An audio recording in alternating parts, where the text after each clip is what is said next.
On the broadcast tonight, getting ready for the next wave of swine flu. The government issues tough new guidelines. Body blow in Baghdad as new violence raises hard questions. Scores are dead and U.S. forces there can only watch. Storm watch. Wild summer weather across the country, including tornadoes and Hurricane Bill, now a Category 4.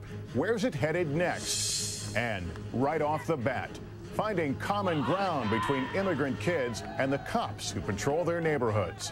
Also tonight, remembering the pioneer behind one of the most popular TV programs ever. Nightly News begins now.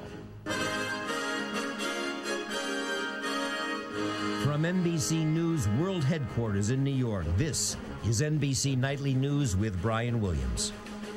Good evening. I'm Lester Holt in tonight for Brian Williams. As lots of Americans enjoy some time off in these final weeks of summer, health officials are worrying tonight about what will greet them when they return in big numbers to classrooms and offices this fall.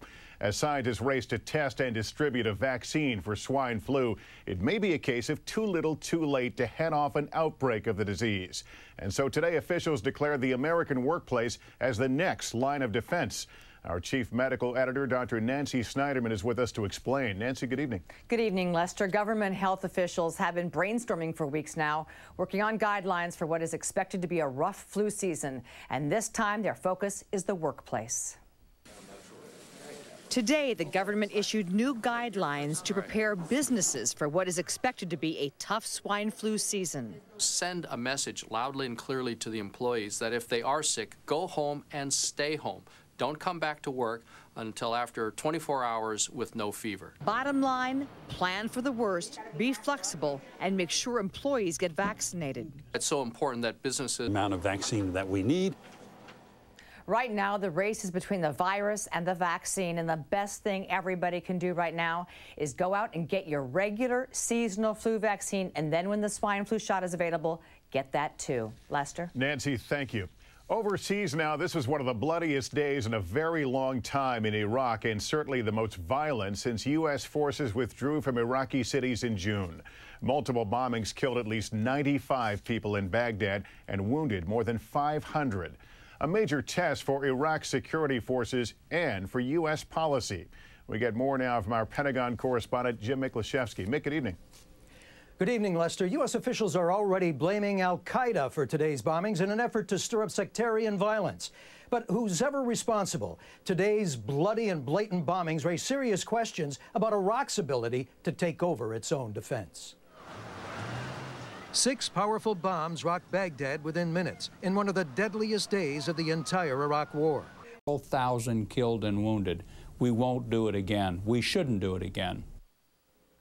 And despite today's attacks and a recent spike in overall violence, U.S. military and Pentagon officials say they still intend to withdraw all U.S. combat forces on schedule. According to one senior official, it's time for the Iraqis to step up and take over, ready or not. Lester. Jim Miklaszewski tonight at the Pentagon. Thank you. Now to an act of terrorism that happened 21 years ago and new fallout that's just beginning tonight. The only man convicted of the bombing of Pan Am Flight 103 over Lockerbie, Scotland, is about to be released from prison. Our chief foreign affairs correspondent, Andrea Mitchell, has details now from Washington. Andrea? Good evening, Lester. The U.S. has been notified tonight that the convicted Lockerbie bomber will be released from a Scottish prison, horrifying the victims' families. Many of the 259 people on board the doomed flight were students returning home to Syracuse University. Now the Scottish Justice Minister has informed the families of the victims that former Libyan intelligence agent Abdel Basset al-Megrahi, sentenced to a minimum of 27 years, will be released on so-called compassionate grounds because he has advanced prostate cancer. The families are outraged. What is this compassion for him? My heart is broken. My daughter's birthday is soon. She would have been 41. It's just been living in hell. After Libyan leader Muammar Gaddafi gave up his nuclear weapons, the Bush White House took Libya off the list of terrorist nations. Gaddafi has been lobbying hard for Megrahi's release, but the Obama White House is furious about the decision. I knew a lot of the family members. I talked with them about what a horror they experienced, and I just think it is absolutely wrong. But tonight, U.S. officials say there's absolutely nothing they can do to stop the convicted bomber from going free. Lester? Andrea, thank you. What promises to be a crucial election in Afghanistan is now just hours away, and violence leading up to the voting has left 5 U.S. troops dead. Meanwhile, in the Afghan capital, 3 heavily armed Taliban gunmen seized control of a bank and triggered a shootout with police before being killed. The Taliban has vowed it will do whatever it can to disrupt tomorrow's elections. In this country, more rowdy town hall meetings with members of Congress sparring with constituents over health care reform. Last night it was Massachusetts, where Democrat Barney Frank decided he'd had enough and faced off against a woman holding a picture of President Obama that was doctored to make him look like Hitler. Why do you continue to support a Nazi policy, as Obama has expressly supported this policy? On what planet do you spend most of your time? And you stand there with a picture of the president, the face to look like Hitler, and compare the effort to increase health care to the Nazis. Again, trying to have a conversation with you would be like trying to argue with a dining room table. I have no interest in doing it. That anti-Obama image is being disseminated by supporters of perennial presidential candidate Lyndon LaRouche, who are campaigning against health care reform. For more on all this now and how it's resonating with the Obama administration, we turn to NBC News Chief White House correspondent Chuck Todd. Chuck, moments like that the president has called ruckuses that have been defining the airwaves of the debate in the airwaves. How does he deal with it? Well, I'll tell you, today White House Press Secretary Robert Gibbs was actually pointed to something from our poll last night, Lester, and the fact that that there wasn't a majority of folks that believe that somehow his health care plan would decide when care would end for the elderly, the so-called death panel thing. And Robert Gibbs pointed to that as progress, saying, look, the president spent the last 10 days trying to debunk that myth, and it's working, and saw our poll as proof of it. So they see this as a need that they got to keep doing this. Also, though, the White House is acknowledging that the fact that they're still having to debunk myths rather than push their own health care plan means they're behind. As Robert said today, he said, look, we haven't pitched a perfect game here when it comes to that. The other thing we're seeing now in health care today, lots of talk about whether there ever is going to be a bipartisan deal. The White House noting that despite what the New York Times reported today, for months they've been hinting that, they'll go down whatever road is necessary to get a deal, even if it means just Democrats voting for it. All right, Chuck Todd at the White House, thank you. And a clarification to correct the record, the $1 trillion price tag in our story last night about various proposals to pay for health care reform covered all of reform, not just the cost of the so-called public option. Under the House proposal to pay for reform, for families earning over $350,000, income exceeding that level would be taxed at 1%, up to $1,500 in additional tax. For families making more than $500,000, the additional tax would be 1.5%, $1,500 to $9,000 in additional tax. And families with income in excess of $1 million, the additional tax would be $9,000 or more. And to be clear, that is not the president's proposal. His would raise taxes on wealthy individuals by limiting charitable deductions. Now, the latest on cash for clunkers. General Motors has announced it is ramping up production at 2 of its plants and rehiring some workers to meet demand sparked by the program. But many auto dealers around the country are not so happy. They're still waiting for the government to pay them.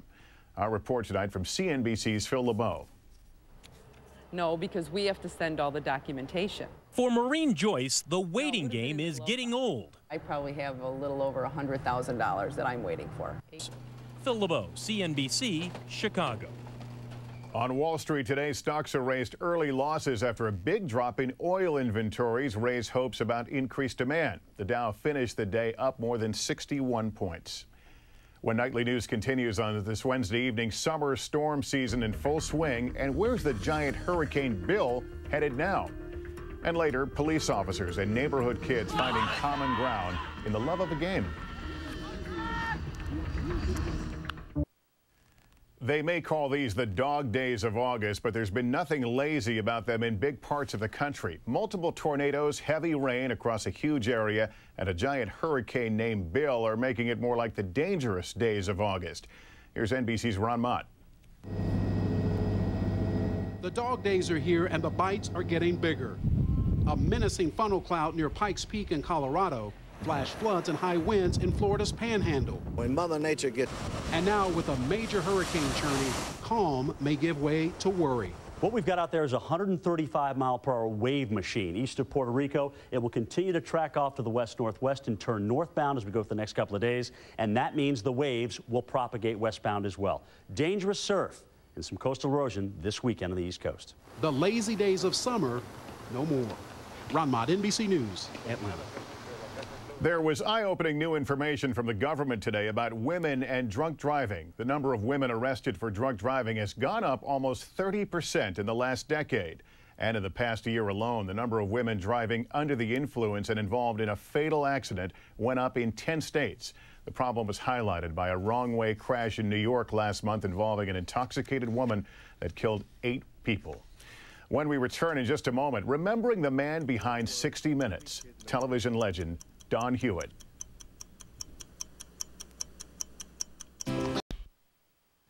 The man who created one of the most popular programs in television history died today. Veteran CBS News producer Don Hewitt lost his battle with cancer at the age of 86.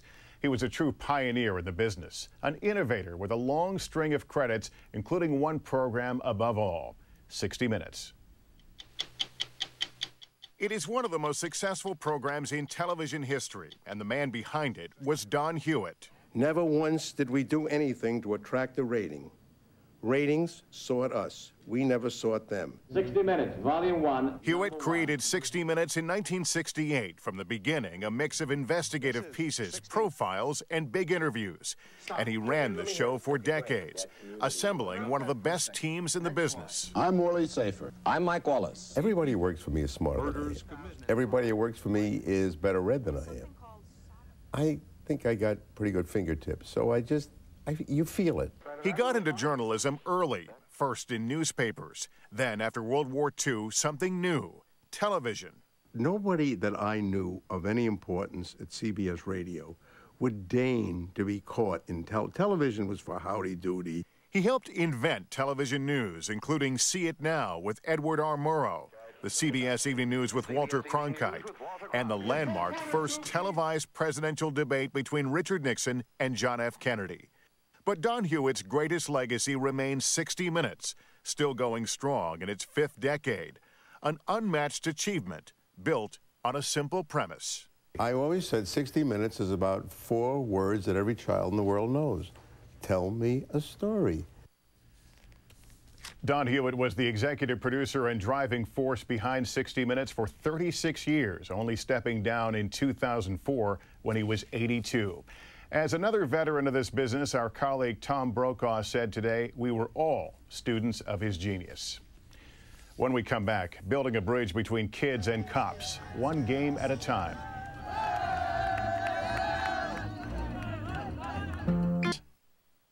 I always felt that politics was a great story, and I wanted to cover the great story. I remember the first political campaign I covered, and the charge that I got. There's a huge responsibility to be the person who holds people accountable. There's no other place that I'd like to be. If it's Sunday, it's Meet the Press. And now to our Making a Difference report, and a sport that may leave a lot of Americans scratching their heads. But the game of cricket is very popular in many parts of the world, an enduring remnant of the British Empire. And now here in New York, it's helping make a difference in how some police officers relate to the community they serve. Here's NBC's Tiki Barber. The WAC on the same team. Tiki Barber, NBC News, Queens, New York. That's our broadcast for this Wednesday night. Thank you for being with us. I'm Lester Holt, in tonight for Brian Williams. We hope to see you right back here tomorrow evening. Good night.